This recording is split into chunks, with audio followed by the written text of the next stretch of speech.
বাড়ি থেকে আসার পরেই আমরা হচ্ছে একটা বিয়ের দাওয়াতে অ্যাটেন্ড করি। তো কার বিয়ের দাওয়াতে গিয়েছি সেটাই থাকবে আজকে ব্লগে। আসসালামু আলাইকুম সবাইকে, ওয়েলকাম টু মাই পেজ। চলে আসলাম আরেকটি নতুন ভিডিও নিয়ে।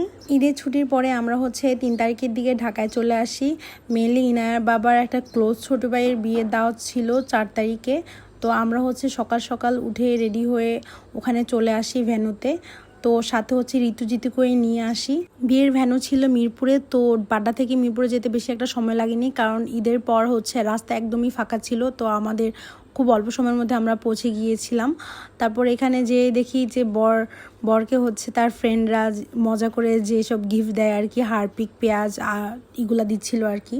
তো এগুলা দেখে আমরা খুবই মজা পাচ্ছিলাম। তারপরে এগুলো দেখার পরে আমরা হচ্ছে বরকনের সাথে একটু ছবি তুলে নিই। বরকনেকে মাশাআল্লাহ অনেক সুন্দর লাগছিল, তাদেরকে আল্লাহ সবসময় একসাথে রাখুক এই দোয়াই করি। এরপরে হচ্ছে আমরা একসাথে খেতে বসে যাই। আর ইনায়া হচ্ছে ঋতুর কোলে ছিল, আর পাশে হচ্ছে এমএসসি এর ভবন ছিল। ভিউটা অনেক বেশি সুন্দর ছিল। তো আজকে হচ্ছে আমি একটু আরাম করে খেতে পারবো, কারণ হচ্ছে ইনায়া ঋতুর কোলে ছিল। আর বাড়িতে মানে এই কয়দিন আমি একদম ঠিকমতো খাওয়া দাওয়া করতে পারছিলাম না, কারণ সবসময় আমার ইনায়াকে কোলে নিয়ে খেতে হয় বা ইনায়ার বাবাকে কোলে নিয়ে খেতে হয়। তো এখানে হচ্ছে বিয়ের খাবার দাবার, পোলাও, মাংস এগুলোই ছিল। একদম সিম্পল মেনু ছিল। এরপর লাস্টে দিকে এই কিউট দইটা খেয়ে নিয়েছি, আর এটা থেকে ইনায়াও খেয়েছে মাশাল্লাহ। আর এখানে হচ্ছে আমি আমার কুড়ির বুড়িটার সাথে একটু ভিডিও করে নিচ্ছিলাম। আর বুড়িটা ওই দিন মাশাল্লাহ বেশি একটা জ্বালায়নি, লক্ষ্মীবাবু ছিল আমার। তো ওখানে ও গিয়ে একটু মজাই করেছে। আর আমার ইচ্ছা ছিল একটু শাড়ি পরার, কিন্তু শরীরটা বেশি একটা ভালো ছিল না। বাড়ি থেকে আসার পরে একটু ঠান্ডা লেগেছে, যার কারণে হচ্ছে আমি আর শাড়ি পরিনি। আর এখানে হচ্ছে বরকনে খেতে গিয়েছে, তো স্টেজ ফাঁকা ছিল। তো আমি আর ইনার বাবা মিলে আমরা হচ্ছে একটু ছবি ভিডিও করে নিচ্ছিলাম। আর ইনাই এখানে দেখুন কি হাসি ওর, মানে ও অনেক বেশি এনজয় করেছে মাশাল্লাহ।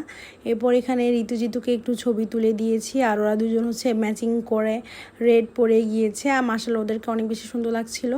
আর আমি হচ্ছে গ্রিন ফ্ল্যাগ ছিলাম আর কি, মানে ওরা দুজন রেড পরেছে আর আমি গ্রিন পরেছি। তো আমার এই ড্রেসটা কেমন হয়েছে, এই ড্রেসটা আমার পরা হয়নি, ঈদের সময়টা নিয়েছি, তো ভাবলাম বিয়ে বাড়িতেই পরে ফেলি।